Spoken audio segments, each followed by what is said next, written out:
This is the web transmission service of the Royal Canadian Military Institute. On April the 24th, the RCMI hosted a dinner in celebration of the RCAF's 100th anniversary. Our guests of honor were RCAF Commander Lieutenant General Eric Kenny and Honorary Lieutenant General of the Canadian Armed Forces Gen Rohmer, who is also celebrating his 100th year. Earlier in the day, the RCMI and Lieutenant General Kenny participated in the dedication of an exhibit at Billy Bishop Airport.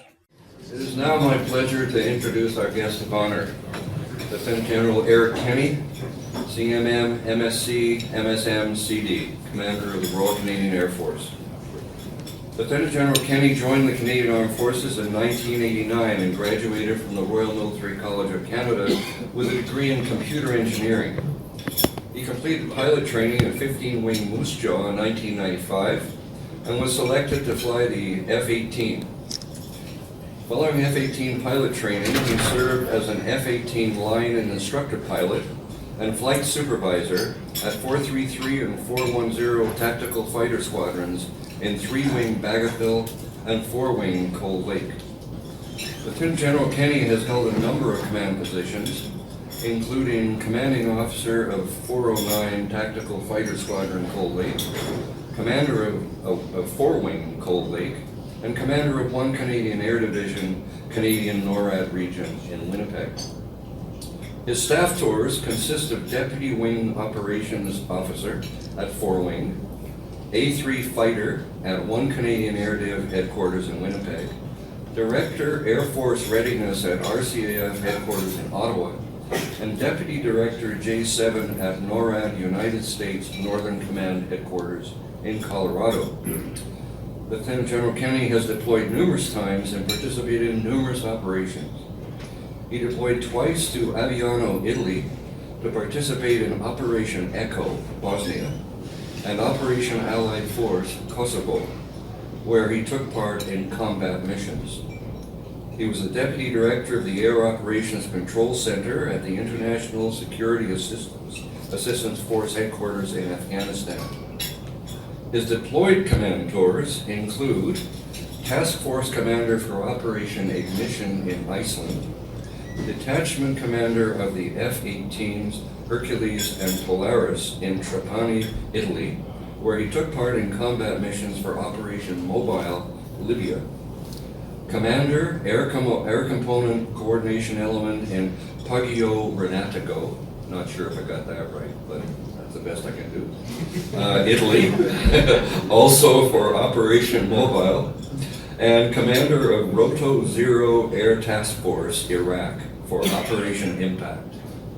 Throughout his career, Lieutenant General Kenny has accumulated no less than 2,900 flying hours, 2,200 of them in the F-18.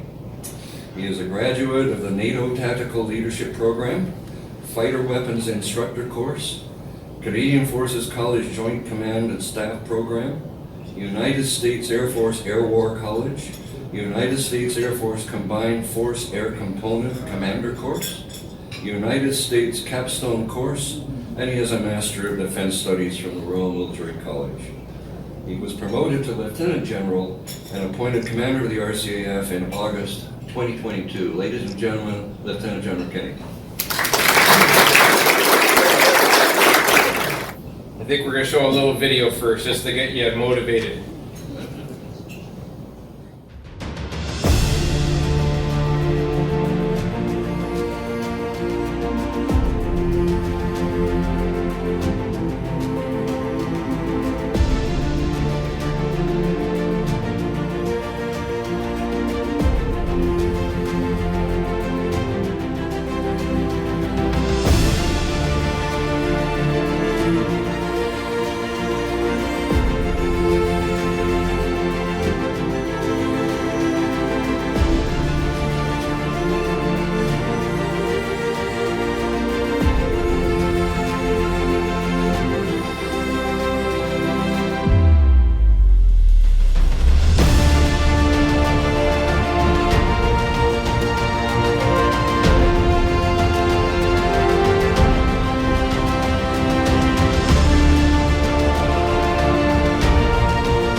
right, one of our many videos for our 100th anniversary. Good evening. Thank you for allowing me to be here with Chief Officer Hall, Command Chief of the Royal Canadian Air Force. I have to begin by thanking, of course, the Royal Canadian Military Institute for putting this together, for allowing us to celebrate our 100th anniversary here in Toronto. A special thank you to Lieutenant Commander, retired Dr. Mike Orr, the RCMI past president, for extending to me a personal invite to take part and address you all tonight. As was already mentioned, this institute has a unique mission, which is to provide and promote the study and discussion of military defense, history, security, and international affairs. And I really appreciate the fact that I stand here where so many senior Canadian and foreign leaders have shared their insights before. Of course, I'd be remiss if I did not recognize that we have one of our most distinguished Royal Canadian Air Force veterans with us tonight, and that is Honorary Lieutenant General Richard Rohmer, who I will introduce after I finish all my remarks. I have a very long introduction because you have done so much, Richard. We'll talk about you soon. Thank you for being here.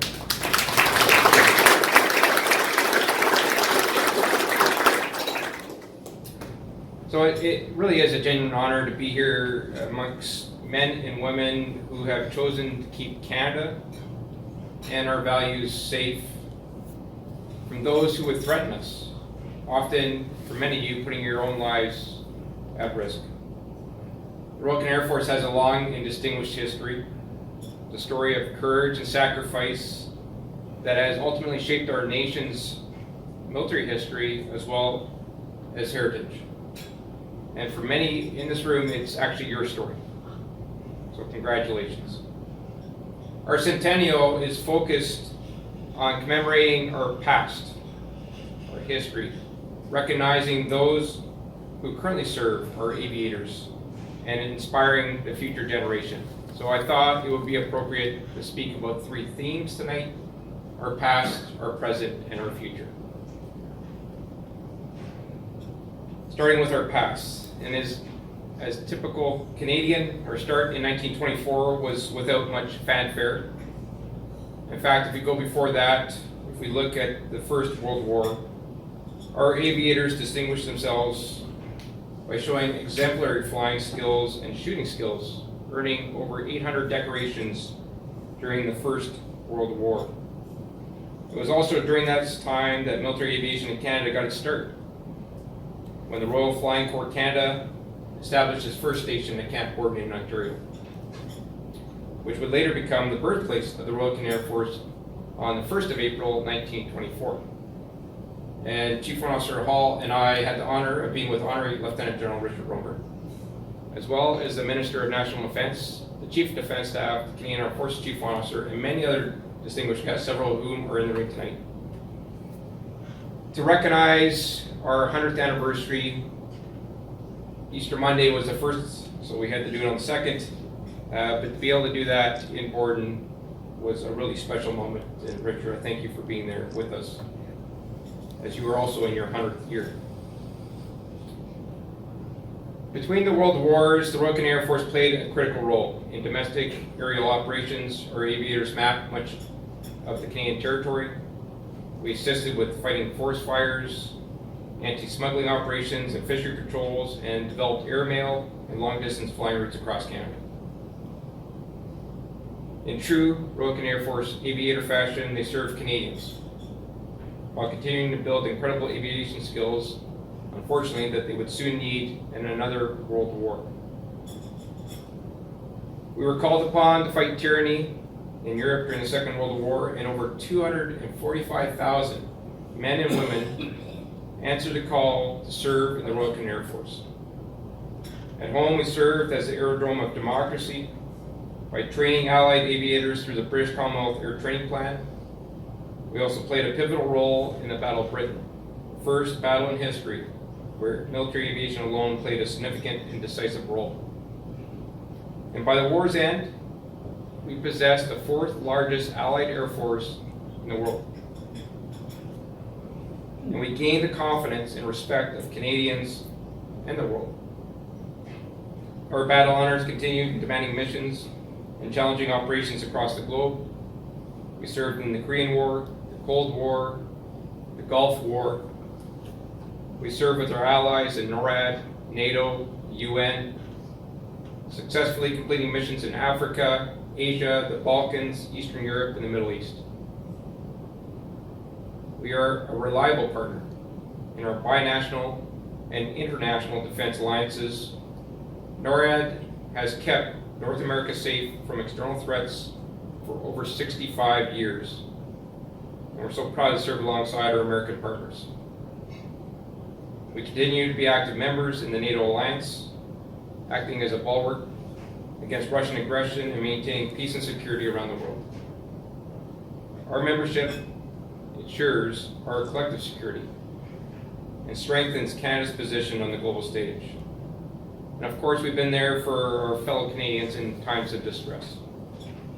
Through ice storms, floods, landslides, fires, hurricanes, and most recently, a global pandemic, the Royal Canadian Air Force has answered the call for help from coast to coast to coast. Royal Canadian Air Force members are on guard, ready for action, at a moment's notice, always putting others ahead of themselves. This includes, of course, our search and rescue teams, who are always called out to action.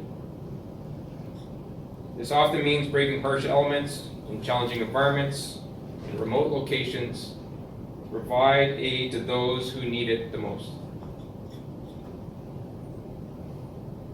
Now, unfortunately, we live in a security environment that is more dire than I've seen in my entire career. Great power competition is back. Russia is on a war footing. China is a pacing threat. North Korea continues to destabilize the peninsula and puts us at risk. Iran is supporting numerous groups such as Hezbollah, the Houthis, militias in Iraq and Syria, while supporting actors such as Russia. And of course, as we all know, they launched a brazen attack against Israel just a few short weeks ago. And we continue to see violent extremist organizations manifest themselves around the world, and if you look at Africa and what's going on there, we should all be quite concerned. So we're at an inflection point. Our current capabilities are not where we need them to be.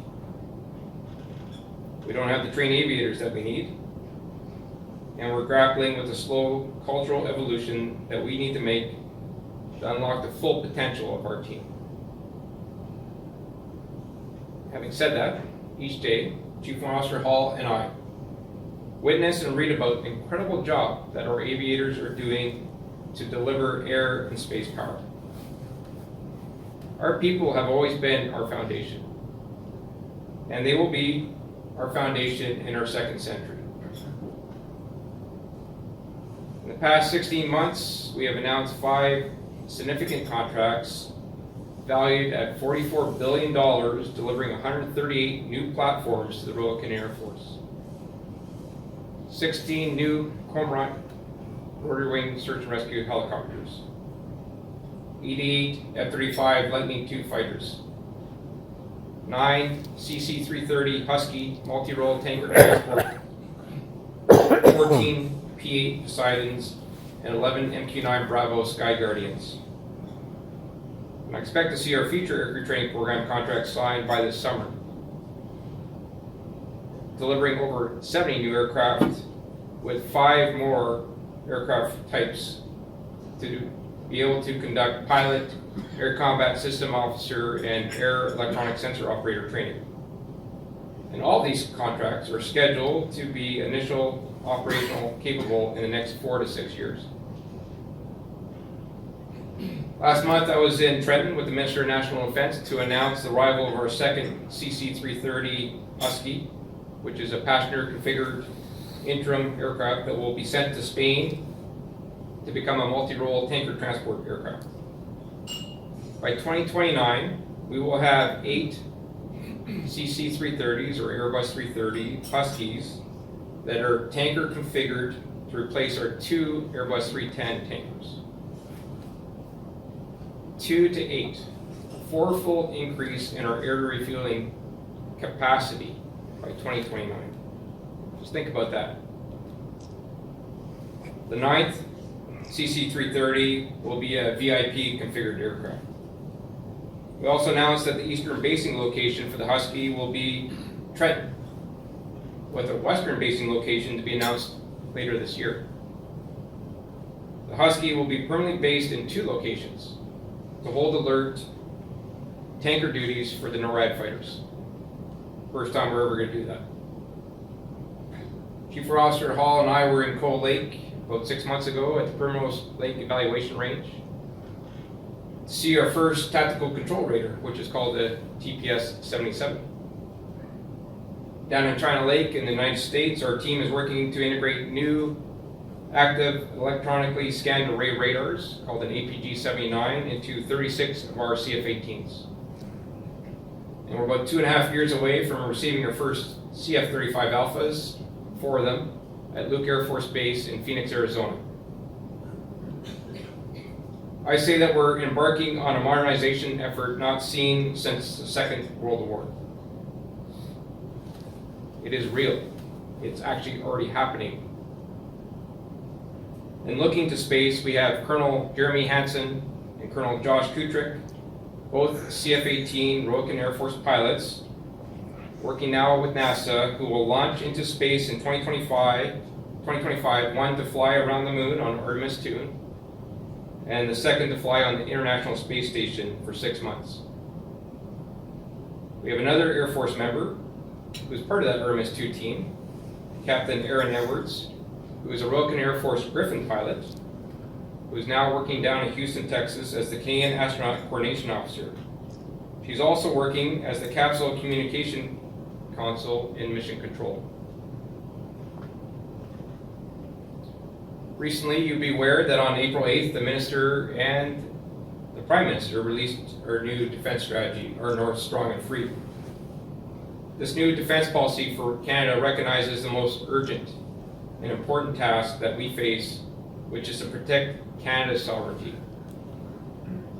in particular in the Arctic and the northern regions, where the physical and geopolitical landscapes are changing and have created new threats to Canada and to Canadians. And this includes the need to upgrade our continental defenses to deter threats or defeat them when necessary. Our North, Strong and Free, includes additional investments for the Royal Canadian Air Force. A more modern, mobile, and effective tactical helicopter capability, a new fleet of airborne early warning aircraft, enhancements to Canada's intelligence and cyber operations, a worldwide satellite communication capability, and a satellite ground station in the Arctic. These tools, equipment, and aircraft are necessary to ensure we have the right infrastructure to support Arctic operations, protect our northern sovereignty, and meet commitments to our allies. I can tell you with certainty that the Royal Canadian Air Force of 2035 will not look like the Royal Canadian Air Force of today. And it cannot. We need to rapidly modernize. So many ask us how we can be able to modernize when we're short of people. And my response is simple: we have no choice. If we want to effectively deter our adversaries and protect Canada, then we must treat modernization as our highest priority, with people being our foundation. And I know that we will be successful, and it's because of our people. When Chief Warrant Officer Hall and I visited Cold Lake 6 months ago, 42 Radar Squadron, which owns a new tactical control radar, we went to talk to them, and we really weren't sure what to expect. The shelter where this new radar is supposed to be fielded hasn't been built yet. The command and control back end hasn't been delivered. And they're concurrently fielding the old system plus the new system. And the commanding officer did not discuss any of that. Instead, he, along with his command team partner and squadron, showed an extreme sense of pride. First, to set up and operate this brand new radar system. They had already developed the training plan and the qualification standards to train the technicians and operators on this brand new radar that they had just received a few weeks earlier. And he had already scheduled their first deployment down to the United States, which has already taken place a couple months ago. There was absolutely no looking back. It was all looking forward. I can tell you that the passion, innovation, and dedication of our aviators is second to none. It's always been the case for the Royal Canadian Air Force over 100 years. To me, the key ingredient to success is to give the aviators the tools that they need and then just let them go. To unlock policy or barriers and let them go. And to give them some overarching guidance and then just let them go. Therefore, please let us celebrate the Centennial by commemorating our past, recognizing our members, and inspiring the future generation. I can tell you with no doubt that the path forward is extremely bright in both air and space. Thank you.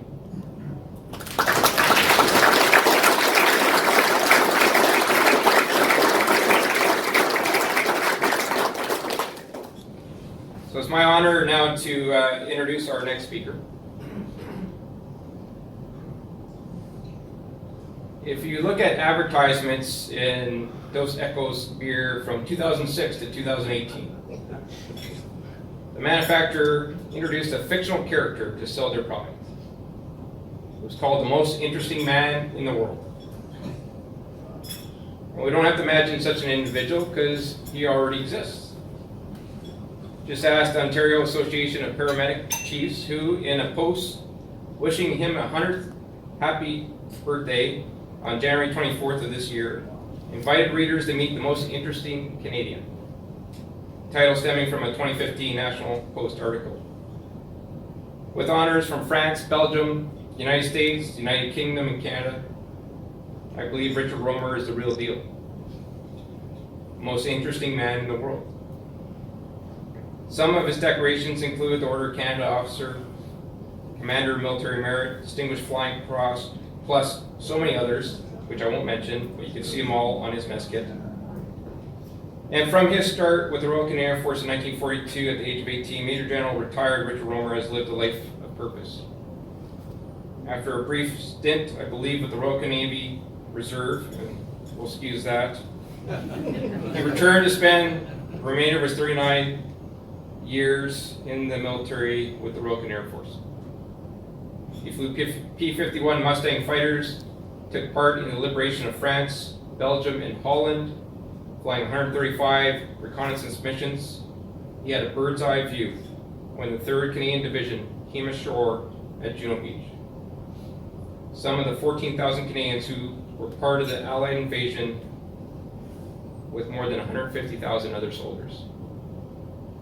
In 1950, he returned to the Royal Canadian Air Force Reserves. He flew Vampire jets, commanded 400 Squadron in the city of Toronto, commanded 411 Squadron, County York. He retired, but didn't stay away. As Honorary Lieutenant General of the Canadian Armed Forces, the advice and guidance that he continues to provide to Canadian Armed Forces senior leadership, and I hear about it, brings to bear his wealth of knowledge, his military service, his political savvy, his legal expertise, and his love of history. He served as Chancellor of the University of Windsor for 13 years, published, my notes say 30 books, 40 books as per discussion. And if you've been to the CN Tower or the Ontario Science Centre, thank his legal career, he and his law firm played a pivotal role in both of those projects. His contributions to the military, political, legal, and literary landscapes in Canada have earned him multiple honorary degrees, including 2 Doctors of Law and a Doctor of Military Science. His involvement with Ontario Emergency Services has seen him honored as the first and only Honorary Chief of the Ontario Association of Paramedic Chiefs, among many others. He's rubbed shoulders with many global leaders over the years and enjoys a special relationship with the members of the British royal family, including the late Queen Elizabeth II and King Charles III, as well as King William Alexander of the Netherlands. His public contributions speak to the character of the man, and while many words have been used to describe him, my favorites would be honorable, exemplary, and fiercely committed to Canada and to Canadians. I give you Honorary Lieutenant General of Canadian Armed Forces, Richard Rohmer.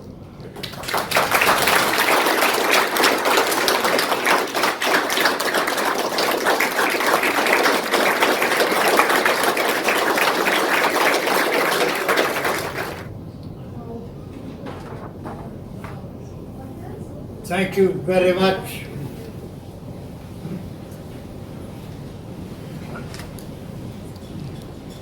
Now, what would you pay to have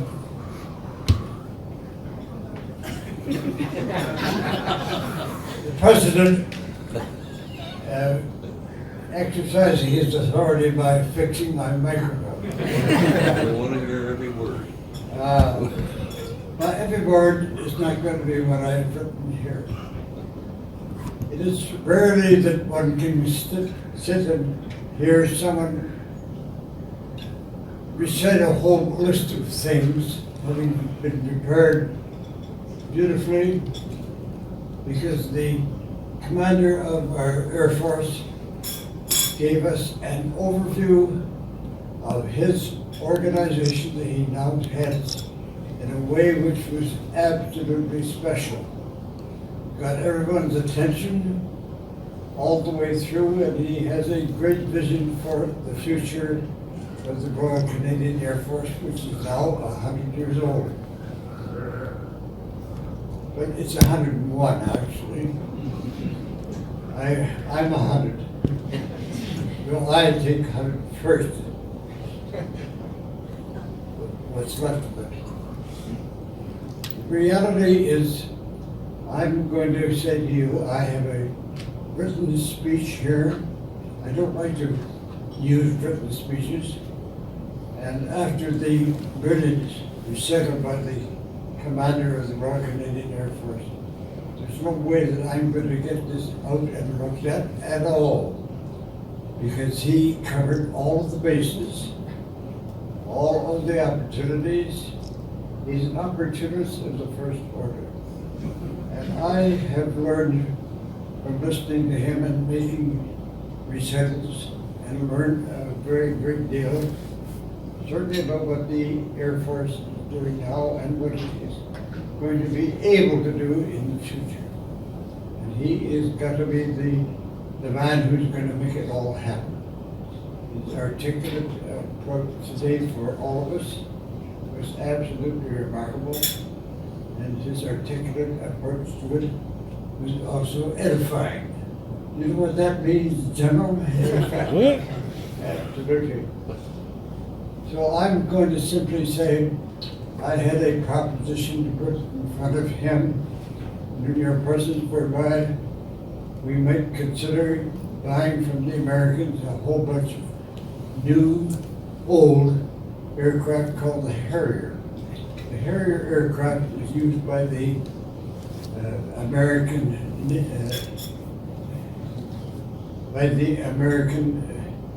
naval forces as a short takeoff and landing aircraft, which they've been using for many decades.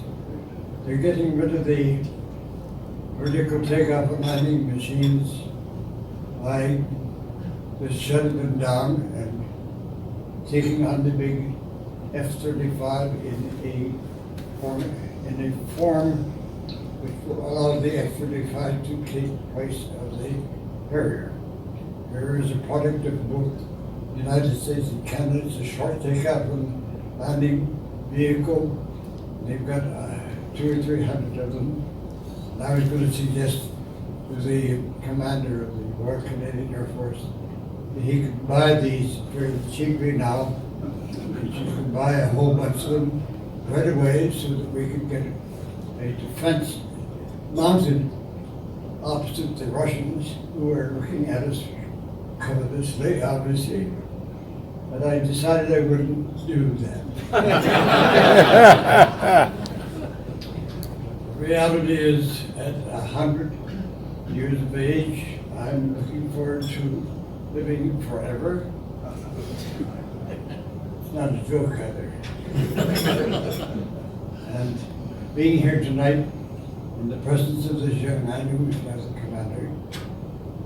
I'm 100, and he's in his 50s, and he has a future ahead of him, which you've heard you speak about, which is absolutely confident building in his ability to do what is necessary for the Royal Canadian Air Force, and for that matter, all of the military aspects of Canada in terms of his approach to things. I'm going to simply say that you can take my speech entire.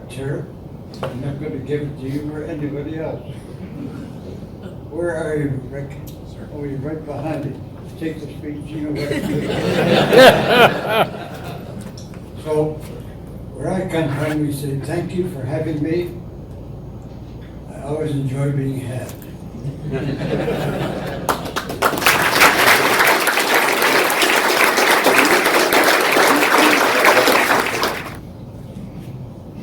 Well, I hope that everybody has enjoyed not only the meal, but the excellent presentations by General Kenny and General Rohmer. It certainly is encouraging to hear encouraging words about the future of the Air Force, at least on the equipment side, because through my career, I know we've often had, from the Air Force's point of view, disappointments.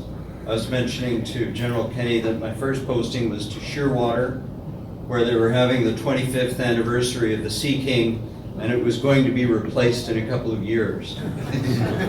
That was in 1988. So I hope you are also encouraged that we have a lot of equipment coming online and a positive look at the future. So, General Kenny, on behalf of the Royal Canadian Military Institute, I'd like to present you with one of our medallions as a token of our appreciation. Hold that pose. Everybody pretend you're enjoying it. Here we go. Thank you very much.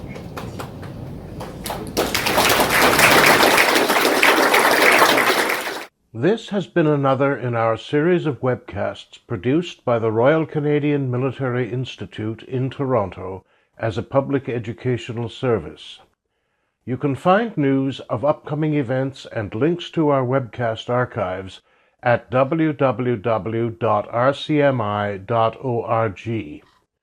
On behalf of the RCMI, this is Eric Morse saying goodbye for now, and thank you for joining us.